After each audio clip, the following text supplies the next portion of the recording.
नमस्कार दोस्तों, स्वागत है चल पर इस वक्त की बड़ी खबर के साथ एक बार फिर से आपके सामने मौजूद है, जहां पर उत्तर प्रदेश के विधानसभा चुनाव को लेकर इस वक्त की बड़ी अपडेट सामने आ रही है। जहां पर आपको बताएंगे कि पहले और दूसरे चरण के चुनाव के बाद समाजवादी पार्टी को भारी लीड है। दोस्तों, इसको लेकर ये बड़ी अपडेट सामने आ रही है। बताएंगे किस सर्वे ने ये दावे किए हैं, किसने ये बड़ा आंकड़ा जारी किया है, इसकी जानकारी आप तक पहुंचेंगे। एक एक करके चलेंगे सभी बड़ी अपडेट की तरफ, लेकिन उससे पहले अगर आप उत्तर प्रदेश के विधानसभा चुनाव के अंदर सत्ता परिवर्तन की जोरदार लहर बहते हुए देखते हैं दोस्तों, उत्तर प्रदेश के अंदर इस बार 250 के पार है साइकिल की रफ्तार। तो इस वीडियो को लाइक करके लाल बटन दबाकर चैनल को सब्सक्राइब करके घंटे को दबाकर कमेंट बॉक्स में जनता पुकारती है अखिलेश, आइए जरूर लिखकर बताइएगा। दोस्तों, चलते सबसे पहले और बड़ी अपडेट की तरफ, जहां पर ममता बनर्जी का कहना है कि उत्तर प्रदेश के पहले चरण के 58 सीटों पर जो वोटिंग हुई है उसको लेकर जो उनके पास जानकारी है, इसकी माने तो 37 सीटों पर समाजवादी पार्टी चुनाव जीत रही है। जबकि टीएमसी के सुप्रीमो ने कहा कि मेरा अनुमान है कि अखिलेश यादव को पश्चिमी यूपी में पहले राउंड के अंदर 58 में से 37 सीटें मिल रही है। उन्होंने कहा कि उत्तर प्रदेश में जाट, दलित, ब्राह्मण भाजपा के खिलाफ एकजुट हो गए हैं। उत्तर प्रदेश एक बड़ा राज्य है जहाँ पर नतीजे पूरे देश भर के अंदर इंडिकेटर के तौर पर बन जाएंगे। ममता बनर्जी ने आगे कहा कि यदि यूपी को बचाया जा सकता है तो पूरे देश को भी भगवा दल से बचाया जा सकता है। ममता बनर्जी ने कहा कि भाजपा को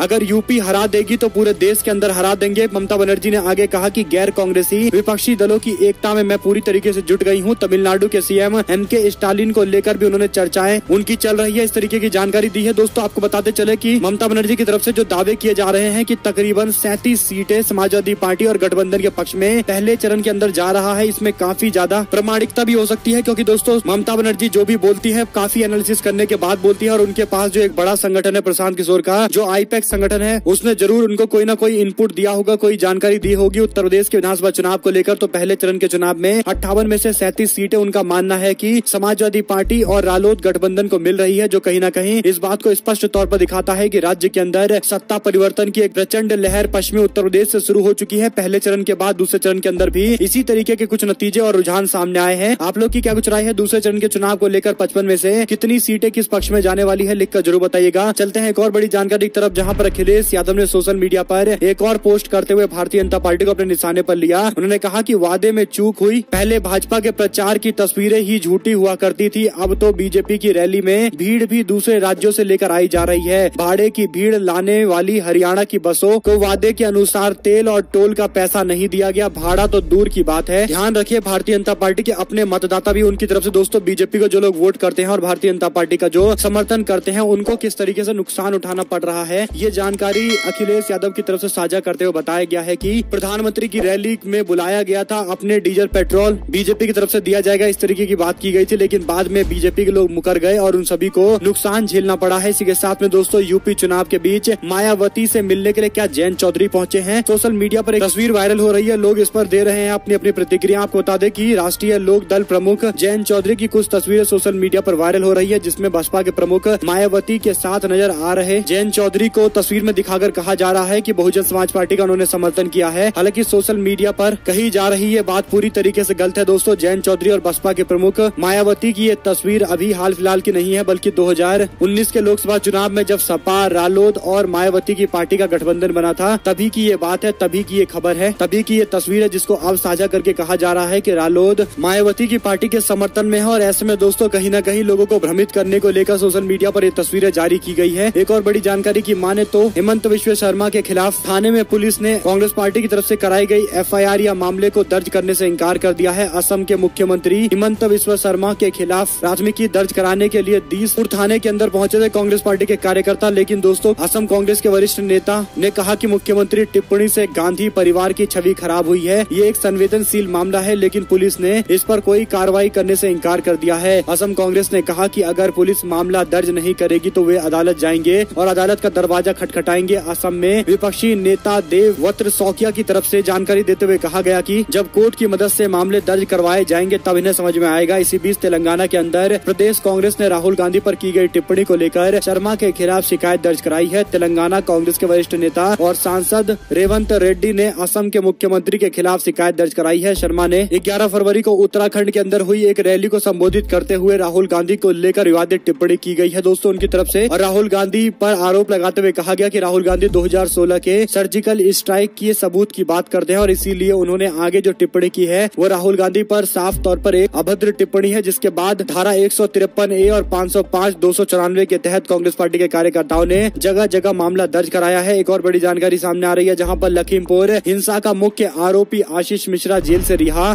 129 दिन के बाद रिहाई की जानकारी आ रही है, जिसके बाद राकेश टिकैत और अन्य नेताओं की तरफ से भी खुले तौर पर बीजेपी सरकार को चेतावनी दी गई है। भारतीय किसान यूनियन के नेता राकेश टिकैत ने अपने दल बल के साथ 15 फरवरी को लखीमपुर खीरी पहुंचे। यहां पर प्रेस कॉन्फ्रेंस करते हुए उन्होंने आशीष मिश्रा की रिहाई होगी तो हम फिर से धरना देंगे। राकेश टिकैत ने कहा कि लखीमपुर की जनता उस घटना को भूल नहीं सकती है। अगर आरोपी जेल से बाहर आ गया तो ये दुखद है, देश समाज के लिए ये अच्छा नहीं होगा। इसके साथ ही राकेश टिकैत ने बीजेपी सरकार पर हमला भी बोला है। एबी न्यूज के इंटरव्यू के दौरान राकेश टिकैत ने कहा कि दूसरे चरण के मतदान संपन्न हो गए हैं, क्या माहौल नजर आ रहा है? ये सवाल जब उनसे पूछा गया तो इस पर राकेश टिकैत ने कहा कि चुनाव तो निपट लिया लेकिन बीजेपी से जनता नाराज है। उन्होंने पूरा सिस्टम अपने कब्जे में ले लिया है, देश की संस्थानें बीजेपी के कब्जे में है तो कुछ भी हो सकता है। उत्तर प्रदेश के मतदाताओं को यह तय करना है कि वे दूसरा किम जोंग उंग चाहते हैं या एक डेमोक्रेटिक सरकार चाहते हैं। दोस्तों, राकेश टिकैत ने आगे कहा, तानाशाह सीएम योगी आदित्यनाथ के गर्मी और शिमला वाले बयान को लेकर राकेश टिकैत ने कहा कि वो कुछ भी बना सकते हैं, जन तानाशाह